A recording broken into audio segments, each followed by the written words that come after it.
Jesu Kristi dịka Jọnsọn dere ya. Mgbe Jesu kwuchara okwu, ya na ndị ụmụazụ ya were gawa na ndịda ugwu Kidron. O nwere ogige nke dị n'ebe ahụ, ha banyere n'ime ya. Judas sonyere ya mara ebe ahụ nke ọma, n'ihi na ha na-anọ ebe ahụ oge ụfọdụ. Judas were si n'aka ndị ụkọchukwu na ndị Farisii weta ndị agha na ndị nche. Ha wee buru ọkụ ha na ngwa agha ha gawa n'ebe ahụ, ebe ọ bara na ihe niile ga-eme ya. Jesu gakwuru ha jụọ ha sị, onye ka unu na-achọ? Ha zaa sị,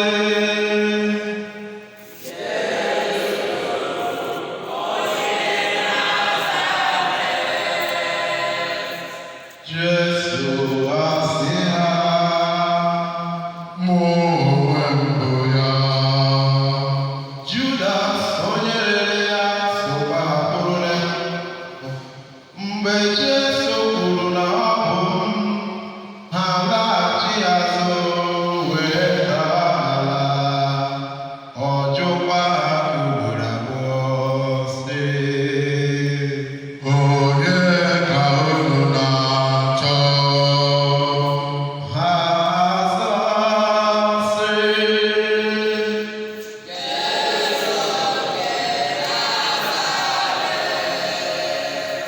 Jesu agwakwa ha sị, agwala unu na onwe m bụ ya. Ọ bụrụ na unu na-achọ, hapụnụ ndị a ka ha laa. Nke a bụ iji mejuo okwu nke o kwuru na mbụ sị, n'ime ndị nyere m, o nweghị nke funarịrị m.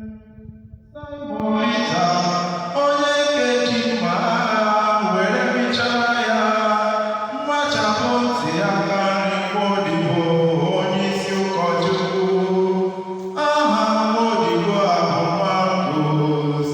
Jesu agwa Pita sị, mịghachi mma agha gị n'ọbọ ya. Ibu ọrụ nke nna m nyere m, ị chere na agaghị m aṅụ ya? Ndị agha ahụ na onyeisi ha na ndị nche jidere Jesu kee ya agbụ. Ha pụrụ ụzọ duru ya duga Annas na nwunye Kaịfas, onyeisi ụkọchukwu n'afọ ahụ. Ọ bụ Kaịfas tinyere n'echiche ndị Juu na ọ bụ ihe kwesịrị ekwesị na otu onye ga-akpọchitere ndị ọzọ. Simon Pita na otu nwaazụ Jesu ọzọ so ya. Nwaazụ Jesu nke ya bụ onye onyeisi ụkọchukwu mara nke ọma, so Jesu banye n'ụlọ onyeisi ụkọchukwu, ma Pita kwụrụ n'iro. Nwaazụ a mara nke ọma ewere pụọ gakwuru nwanyị na-eche ọnụ ụzọ gwa ya okwu, ma kpọbata Pita. Nwa agbọghọ ahụ ajụọ Pita sị, ọ bụ na ị bụghị otu n'ime ndị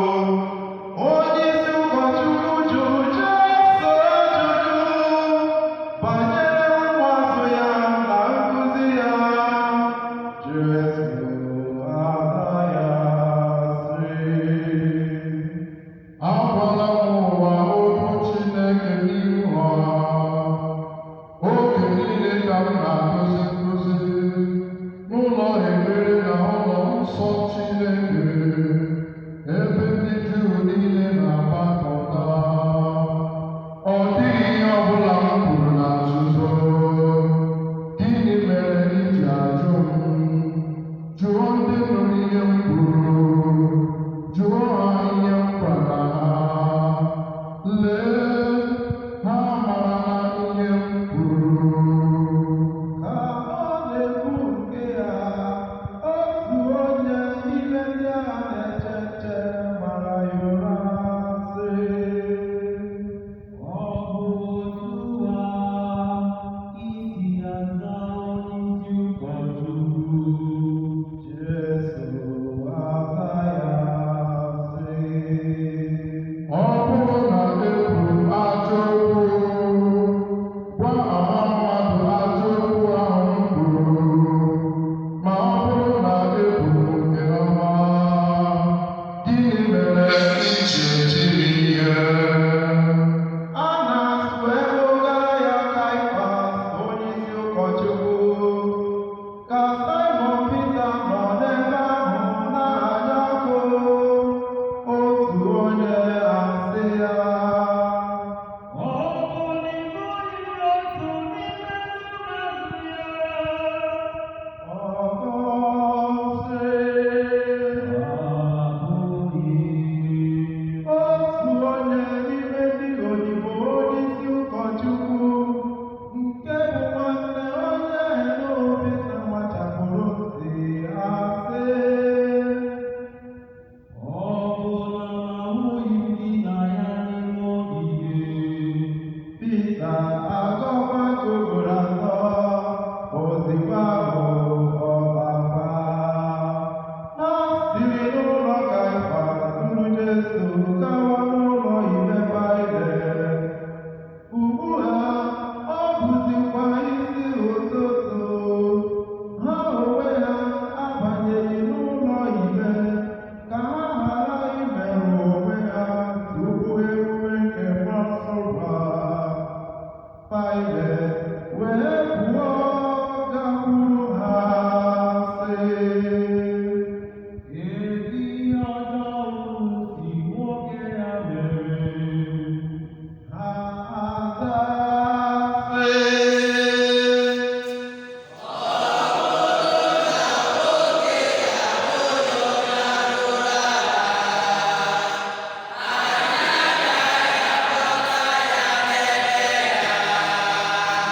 Pailet wee sị ha, Burunu ya n'ụlọ kpee ikpe dịka iwu unu siri dị. ndị Juu aza sị,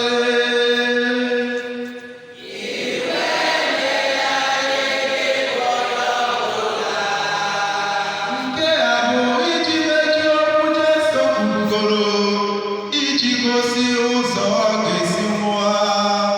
Pailet wee laghachi n'ụlọ ikpe ya, jụọ Jesu sị, Ị bụ eze ndị Juu?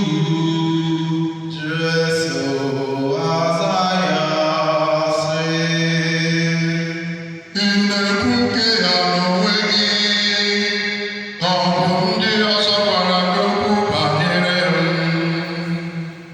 Pailet asị ya, Abụ m onye Juu.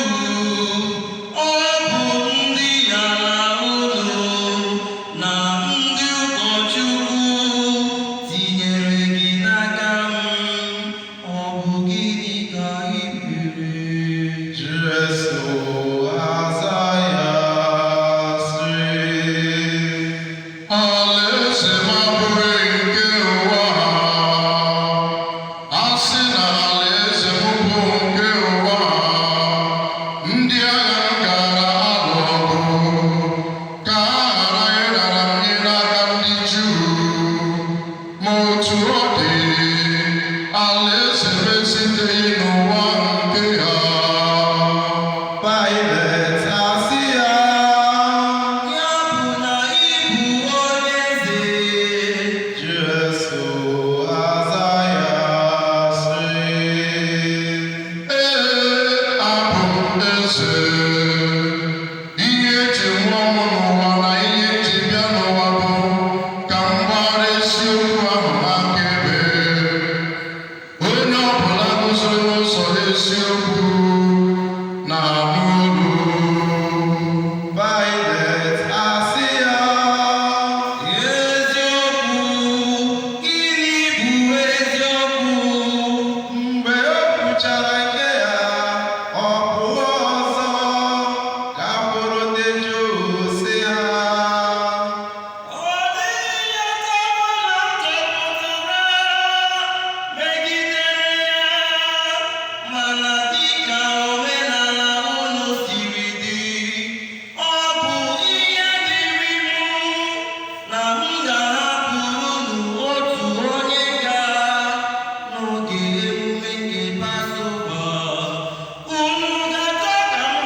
ụkọchukwu na ndị nche etie sị,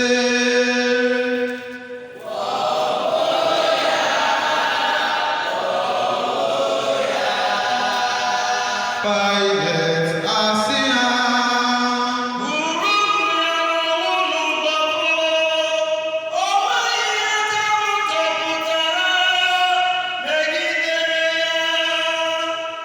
ndị Juu aza sị,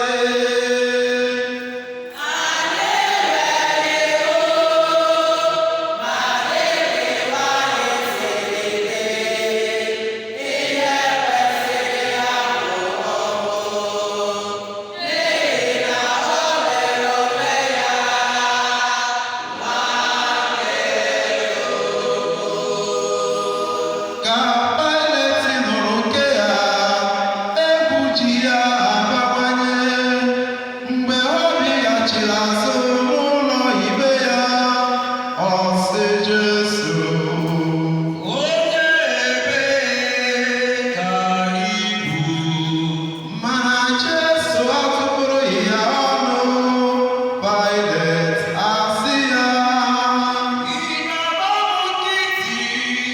Ọ bụ na ị maghị na m nwere ike ịtọhapụ gị ma ọ bụ gbagbuo gị? Jesu aza ya sị,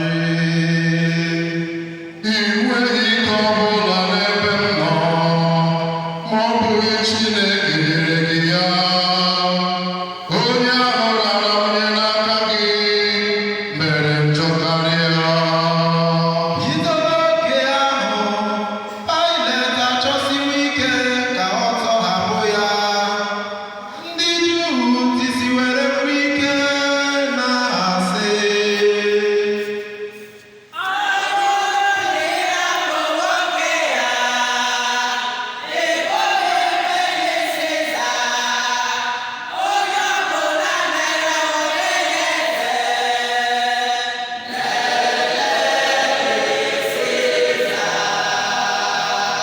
mgbe Pilate nụrụ nke ya, ọ gbapụta Jesu nọrọ ọdụ n'oche ikpe n'ihu ụlọ ikpe, nke a na-akpọ Gabata n'asụsụ Hibru. Ọ bụ ihe dị ka elekere isii n'ụbọchị nkwado emume nke Pasova. Pilate asị ndị Juu, Leenụ eze unu! ha etie sị,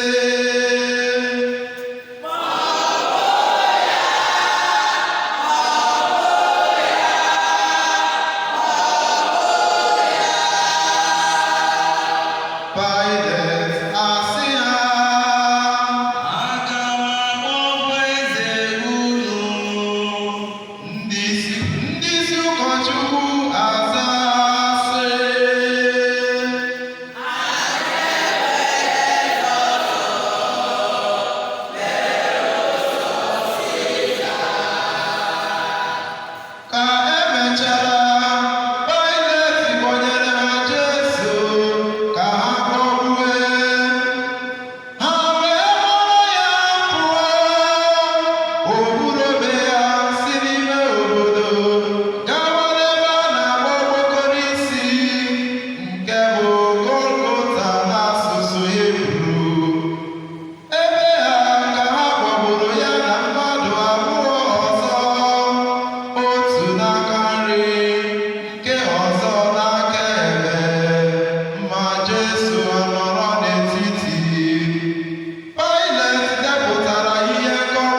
nwanyị, lee nwa gị nwoke. Ọ sịkwa nwaazụ ya, Lee nne gị. bido n'oge ahụ, nwaazụ ahụ akpọrọ ya laa, o biri n'ụlọ ya. Ka emechara nke ya, Jesu mara na emezuola ihe niile iji